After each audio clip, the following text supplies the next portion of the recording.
Hi. Well, there's a new kid on the block, so it was inevitable that I was going to have to try one in the end. So I've got one. Here it is.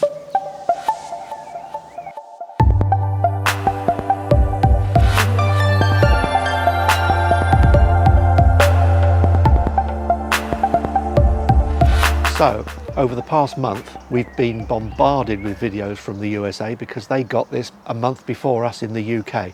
It's just come out in the UK now, last week actually, and I thought what I'd do is, instead of just talking about what it has and what it hasn't got, what it looks like, its weight, etc., I thought I would try to just show how it actually works in the real world of videoing. I'm not going to attach a lavalier to it. I'm just going to use it with its internal lavalier and just test it for distance, what it sounds like and what it sounds like when you've got noise around. And at the moment I have got a little bit of noise around me, a little bit of traffic behind me. There's a set of houses behind me here, and the thing is about these houses, they're on what we call a main road here, which is actually a B road, but there's a fair amount of traffic noise there, and plus the fact I've got a lot of birds here because I'm out in the country.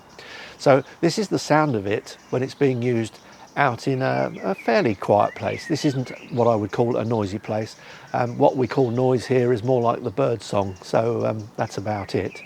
But the nice thing is, I must admit, that if you've got a microphone on you, like a lavalier or something like this, you really don't have to project your voice in any way at all, which can make you sound an awful lot more natural. And that's the advantage, I think, of using a lavalier sometimes when you're out about, as opposed to a shotgun type of mic, where you feel you have to project your voice. So for this video, I'm just talking as if I'm talking to a person next to me.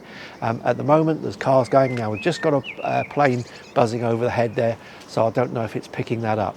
So this gives you some idea of how this actually sounds when you're in a normal environment with birds, a little bit of traffic in the background, and that's the sound of the Rode Wireless Go when you're out and about. I think for me, wearing this out and about, the biggest concern for me wearing it on me like this is the fact that it is actually very visible and it advertises Rode. I don't particularly care for having this advert plastered on my shirt, to be honest. I'd rather it was blank and it was on the other side.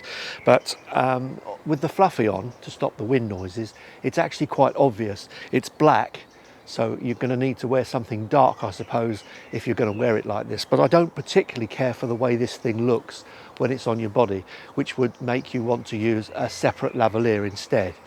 So if you're going to use a separate lavalier, then I would resort myself to the bigger Rode Wireless, which has got a better range than this anyway, and put it in my back pocket as I would this. But this is tiny, and I think the one thing going for it is its size. It's quick. I got this on the camera within seconds, got the camera up and running, tested levels, and just started filming. So it is really, really quick to set up, but I'm not keen on this look, to be honest. Just to give you an idea what a shopkeeper might see if you walked into his shop wearing it, this is what it actually looks like on your shirt. I've put it so that the main body is inside and just the Rode clip is showing with this little wind muff on top, but I think it's a bit too obvious personally. I guess now this is the compulsory part of the test where I walk out of camera right down to the back here just to show how far this thing transmits, what it sounds like. Well, the sound won't change, but whether the signal stays. But to be honest, I would never film that far away. But just in case you're worried and you want to see how robust the signal is, I'm now standing at a distance, I would imagine, of about 5 feet from the camera. And at 5 feet, I can turn around and talk backwards. I'm sorry about that bird in the background. It's a green woodpecker. Being a bird watcher, I know what the birds are from the sound. I've also got a blackbird up there. So that's the sound at 5 feet. Now I'm going to double the distance, and now I would say I'm just over. This is the sound, the same sound, but still got a signal hopefully at the distance of 10 feet. And if I turn myself around to the other side to look at the green woodpecker, he's just flown off over there. Oh, sorry, it's not green woodpecker, it's parakeet. Forget about the parakeets, we get those in London now, they're not just in Mumbai. That's about 10 feet. Okay, so I'm going to double the distance because it does work, I think, up to this distance. Now this is about 20 feet from the camera. I don't think I would go much further than this. One, it would be silly because I'll be tiny in the screen, and the other reason is someone could sneak up and nick my camera, and I wouldn't like that. So this is from the front. This is me now from the back at 20 feet. There's a blackbird on my right hand side. Don't know if you can hear that on the microphone, but that's the sound. and here we are, we're back to the front again. So now we're going to go a bit further away now.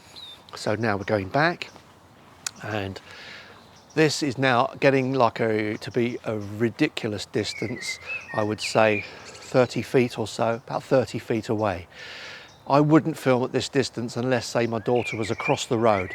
Now this is where I would worry if I was doing some shot like this, because if my daughter, say for instance, is across the road or she's on the beach about 30 feet away and I'm taking a scenery shot, you're going to have people around or cars going in between the camera and the microphone, and this is where the range is going to start to show. And that's why I would prefer to use, I think, the video link if I was doing anything longer than this. This is where it will start to get flaky, when something gets in between. Now at the moment it's probably nice and rock solid, but now I'm just going to turn around. This is, again, distance is about 30 feet, as I say, 30 odd feet, just over maybe. And I don't know, that's just over 30 feet. I don't know if that's actually plopped out at that distance, but I know that it's going to start now. So if I go now backwards a bit more, at this distance, I'm about 40 feet. Now, I think on the front, there will definitely be some kind of signal, but this is where my concerns are on the roads where cars are going by, or if I turn around, or if people go in between you, say on a beach or whatever, because if I turn around, it might start to go iffy. Now, I won't stay too long round that way because that might have gone iffy. This is about the cut-off point, as I've tested previously, so I'm just going to go a bit further away. And as roads say, direct line of sight, you're okay. That's the thing, because it will hold up if you're facing the camera as soon as you turn. Okay, now I reckon I'm about, I think about 60 feet, 50 to 60 feet. It's a long way. My camera is definitely nickable now, and facing the camera, this is working fine. I've got another female blackbird up here ticking away, as well as the male up here singing, so they're telling me off. Don't know if it's picking that up. Now that's forward facing. I think that you might still be able to hear me, but now this is where the problems might turn out to be a bit, that might have been a problem. So now we're into territory where really filming anyone that's going to turn round or anything's going to come between us is going to become a bit silly. So as I say, if I was filming my daughter across the other side of the road and cars were coming past, this is where this microphone really wouldn't work. You've got to be careful of that. Now I'm going to walk backwards because I know for sure that this thing is going to cut off. Now I'm a hell of a distance away now, really. I'm going to say, I reckon about 70 feet. It's a long way. My camera is looking minute. I'm still going, and I'm going now, I think I'm about 80 feet. I don't know. I'm a long way away. I'm a bit closer to the traffic, which is at the main road to my right hand side. You've probably seen this tiny figure just stick his arm out. There's no way I would film at this distance. It's going to just be silly, unless it's just a panorama. So if it was a panorama and someone was speaking at this distance, I don't think I'd try and even pick them up, to be honest. I would use another microphone on the camera or something just to pick up surrounding sounds and maybe add the speech later. So I'm now going to walk towards the camera, and now my front is facing the camera. What happens is the signal stays a little bit more rock solid because I am line of sight, and I'm feeling a bit happier about being closer to my camera now. I know I live in a very quiet area and it's all woodland around here, but you just don't know who's going to jump out of a bush and nick your camera. So I'm now walking towards it, and I'm getting closer. I would say now I'm about 30 to 40 feet, getting closer, and the signal now will be nice and rock solid. But as I say, it has got its little foibles with its with the distance, and that's something to take into consideration if you're going out vlogging or if you're going on holiday. The fact is that you may well want to film across the road, like I sometimes do, with my daughter across there, or she's across there in a shop somewhere and I'm filming her from outside. I just feel that this microphone might let me down.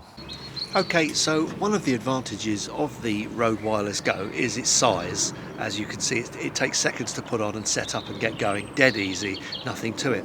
But there are some other things that you could do with it. For instance, I'm sitting here at the table, and I think one of the most useful things with this microphone for me would be the idea of using it as a plant. And if you use it as a plant in scene, you could put it, say, in the middle of a table, and being an Omni, there's a plane there, by the way, if you could hear it, being an Omni, It's going to pick up everyone around the table, so that's quite nice actually, although it will pick up surrounding noises. By the way, it's quite windy too here, so I don't know how this little wind muff is standing up to the wind, but it is fairly breezy. But if you plant it in a scene, you can get nice clean audio from any distance on the camera, because you can just move around with your camera while the microphone stays stable. So that's another thing you can do with these things, which is fantastic. I also think it sounds better once you get it away from your body. Like so many lavaliers, they sound better if you just get them off the body. And planting them in scene is a great thing to be able to do. So that's the biggest advantage for me with this microphone, just being able to plot the little thing in a scene, and then you can get really good audio. Oops, cheers.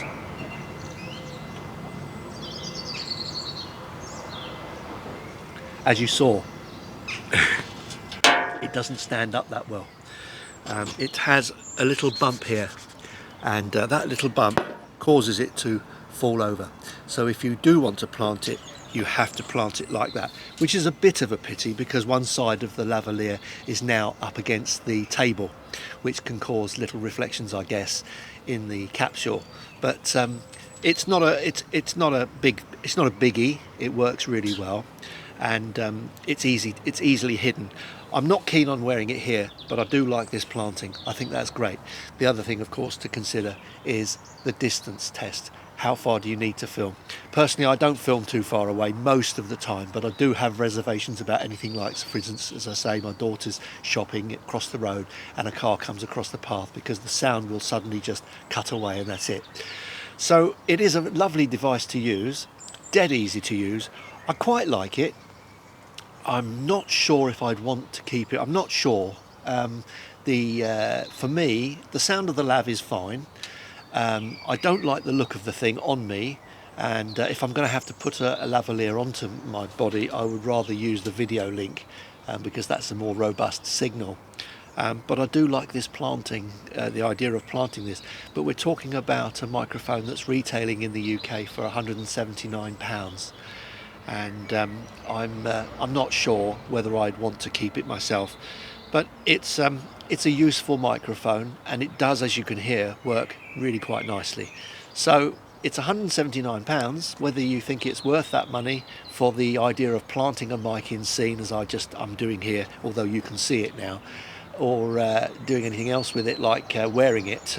I think the other use for it as well, by the way, is when you're behind the camera, you can put it on here and it will pick up people in front of you nicely, but it'll also pick you up as well. So that's another, I think, quite a good use for it. Now, a car's just coming past, and at this distance, that's about, I would say that was about 10 feet away, 10 to 15 feet away, just like being on a main road, or if you're on holiday, a car comes past.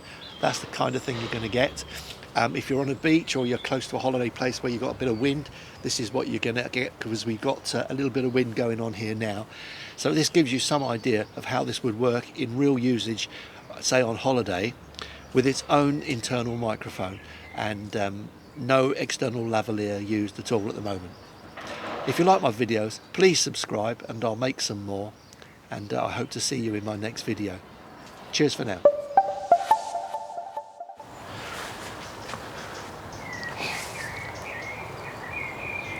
Oh.